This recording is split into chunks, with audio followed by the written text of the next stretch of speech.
tidak ada bedanya dengan pelacur politik yang tujuannya hanya membuat negara kesatuan Republik Indonesia selalu kacau. Koalisi menyelamatkan Indonesia adalah akal-akalan. Kita harus bangga dengan bangsa Indonesia yang telah diproklamirkan pada tanggal 17 Agustus 1945 dan hingga saat ini masih tegak berdiri di bawah panji-panji Pancasila dan Bhinneka Tunggal Ika. Kepada bapak-bapak dari Polda Bali, dari Polresta Denpasar, kami mohon jangan sampai kami mendeklarasikan dirinya di wilayah Bali dan Denpasar pada khususnya. Bubarkan acara itu.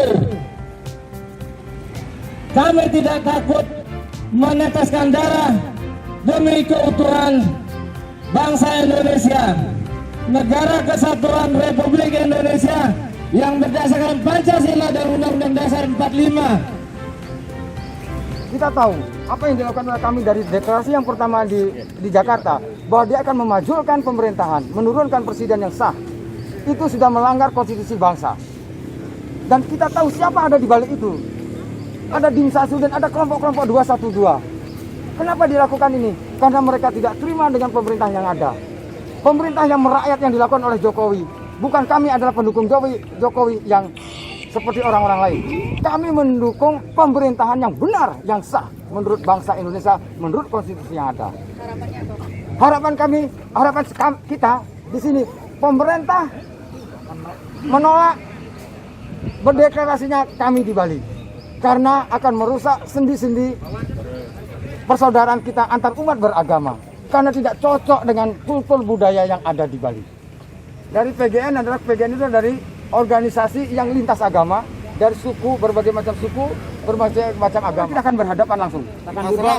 Kita sudah kasih warning, maka pemerintah, aparat sudah punya kewajiban, kelak ketika mengajukan izin untuk melakukan deklarasi, ditolak.